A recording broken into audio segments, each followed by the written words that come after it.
to Breakfast with Bobby, episode more than 4, less than 10. Either way, cool. I am back in country. I'm back home from the Rogue, and it's actually the first breakfast I've cooked since I've been home.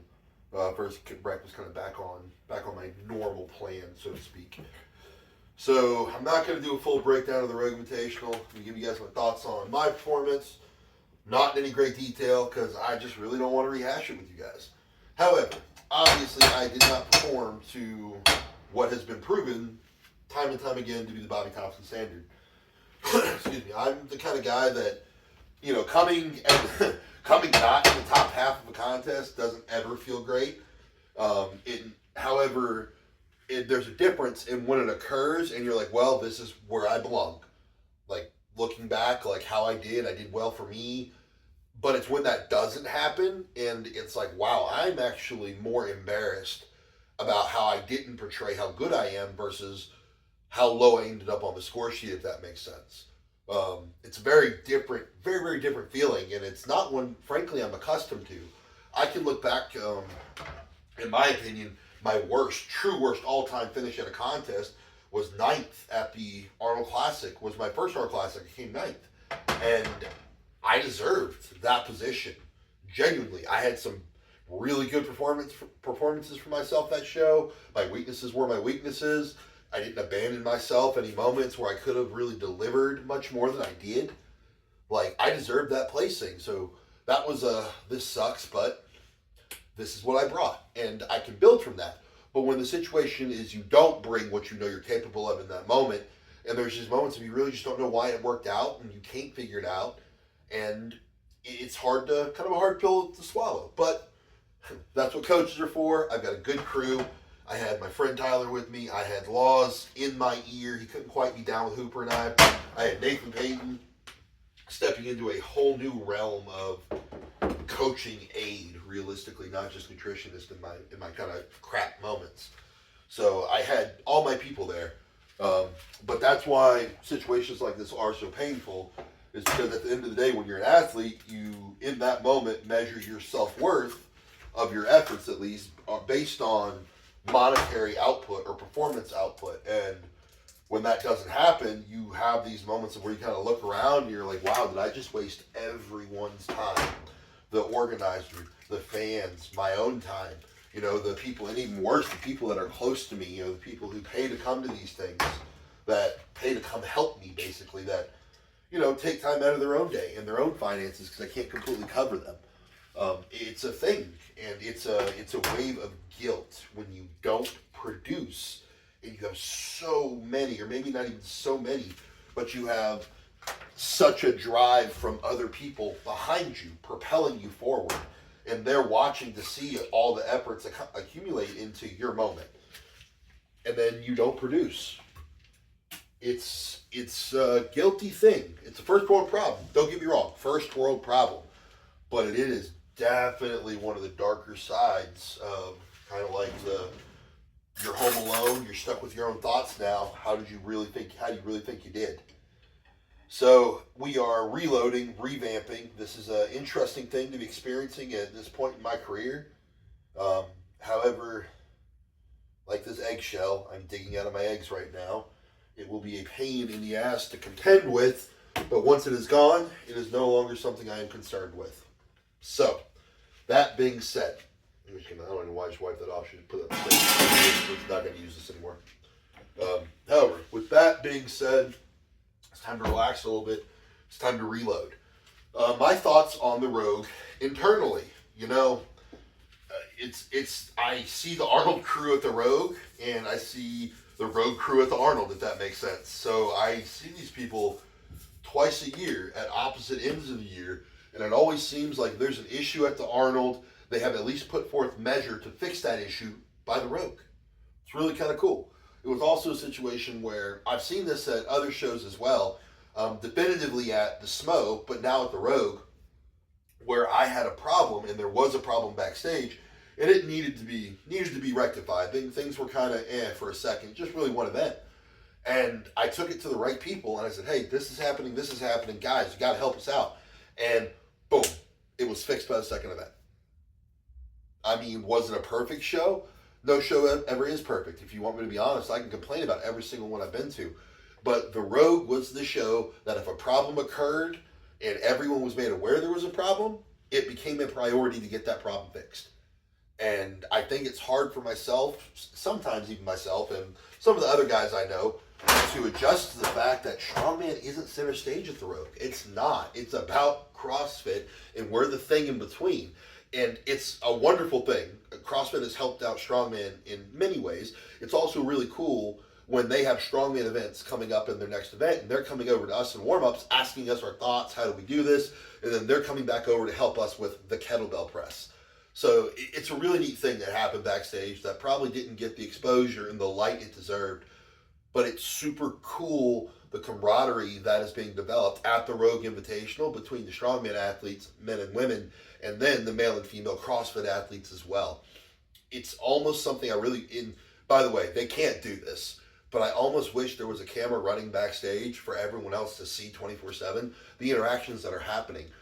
I believe we had, I'm not going to say no issues because I'm sure there were some, but I would say that I saw zero issues in warm-ups. There was one moment where I think a person stepped in front of me when I was running yoke, and it was one of those where they probably just should have waited, but it is what it is. Like, crap happens, but looking at what the stuff that normally happens in warm-ups, to have that many moving athletes and that many moving parts, and there to really be no issue, that was phenomenal, and I really wish that was something that the public could have gotten to see. And I think hopefully now, excuse me, more of the strongman athletes have a better opinion of CrossFit athletes and vice versa. So that's a really cool thing the Rogue's done, and I think that needs to be kind of brought to the public eye, that they're actually developing camaraderie between two sports that were always argumentative at the amateur level about how one may be better, or one is weird, or one sucks and one doesn't. Like, don't get me wrong. I mean, when we finished our last event, they had two more. So yeah, that would have sucked. But as a whole, like, it's a pretty cool thing. Either way, let's jump back on target. So my thoughts of the Rogue. I am satisfied with the contest. I certainly hope they bring me back. I would like to think they would consider, at least. I would love to go back. I don't know where it's going to be next year. I really don't care at this point. The Rogue has become that contest that, while there are definitely holes and things that are being worked on, they're always progressing in the right direction. And I think we all are realistic and know a show's never going to be perfect. But it does seem like the Rogue is highly concerned with plugging the holes that have made themselves apparent. And that's a contest I want to get behind. I want to perform at that contest. I want to give people a reason to watch that show. It's very similar reason to why the athletes get behind the SMO so hard. It's really a phenomenal thing. I really enjoyed the ride with it, and I hope they bring me back. But let's talk about the new and the now, because we've already got the toast in, eggs are cooking, sweet. The new and the now. Right now, I'm just kind of hanging out, chilling. Going to take about a week and just kind of be alone with my own thoughts. Laws and I are putting a plan together. Nathan Payton and I are putting a plan together to restart next season super hard. Now, I don't know if I'm getting my Arnold invite. However, I certainly hope I am, because I have a history of performing well at that contest. I know, never won it, but out of the 4 times I've been there, you've got a 9th place, 3, 3, and a 5. And the 5th place I took was arguably one of the heaviest, I won't say heaviest lineups, because actually if we're going to look at like average body weight for the athlete, it might have been one of the lightest. But that was, and there it is, it happened. Spatula down, 5-second rule. It happened to be, in my opinion, probably the most competitive year, if not one of the most competitive years we've seen. And that was a solid performance from Bobby Thompson. A couple mishaps could make things a little bit different, but that was a good delivery. So I'm choosing to hope they will remember those performances and bring me back.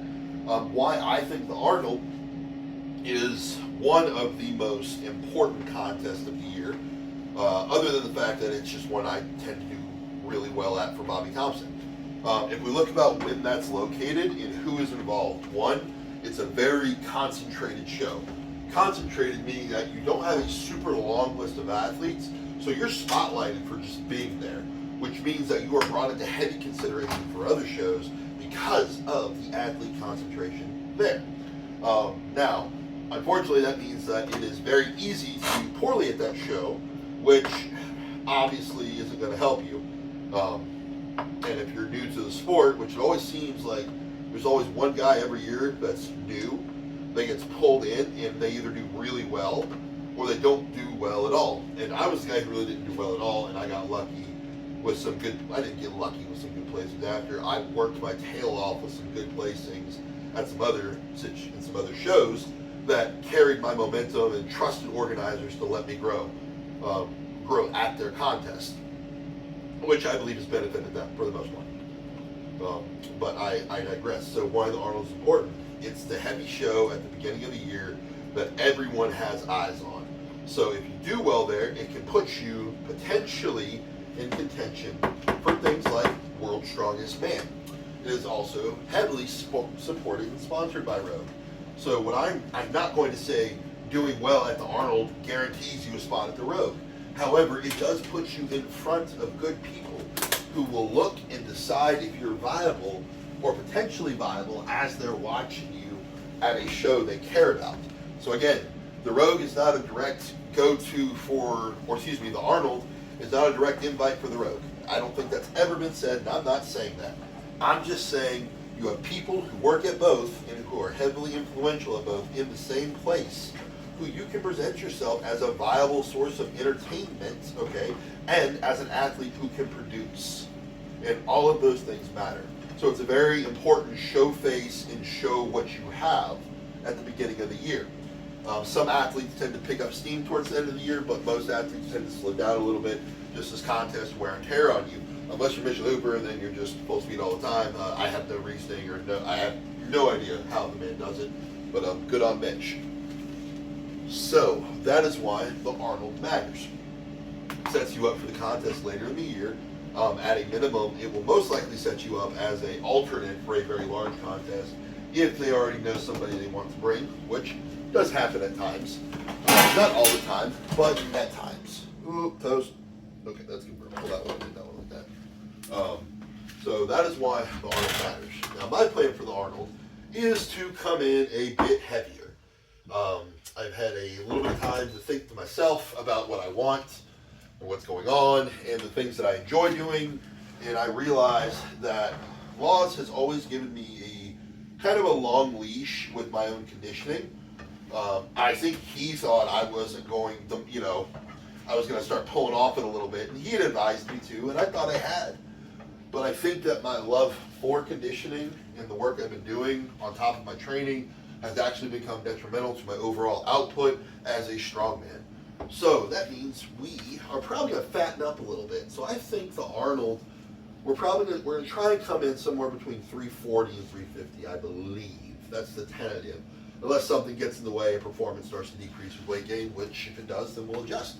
But as of right now, that seems to be the solution. It's time to bring back not big Bobby, but maybe like a little bit bigger Bobby, which means probably a little less cardio. Nathan Payton's got a plan he's working on, I'm sure. I don't know what it is right now. And once I do, I'll tell you guys. As far as Laws, I'm sure he's got some thoughts he's working on too. When I know what they are, I'll tell you. But I know both of them support that concept of me getting a little larger and coming back as Big Bobby, a little less conditioned Bobby, for the Arnold Classic. So guys, this was a quick one. Hope it all makes sense. Some insight to my thoughts on the Rogue. My thoughts as an athlete, by the way. The Scottish fans and everybody who was there, you guys are phenomenal. Absolutely amazing. Appropriate intensities. Really, I'm going to say really limited number of like creepy fans, which is always super nice. There was a lot of understanding that y'all's contact with us was very close to when we were doing what we were doing. And you all were very casual and comfortable when coming over to talk to us, I think. At least that was my experience. It seemed like you guys had a lot of understanding with what we were doing and where our minds were. And that was really cool. And hopefully other fans see that and learn from it, and then you guys continue to lead by example. So either way, signing off, guys. Food's done. I'm going to eat, and I'll talk to you guys next week.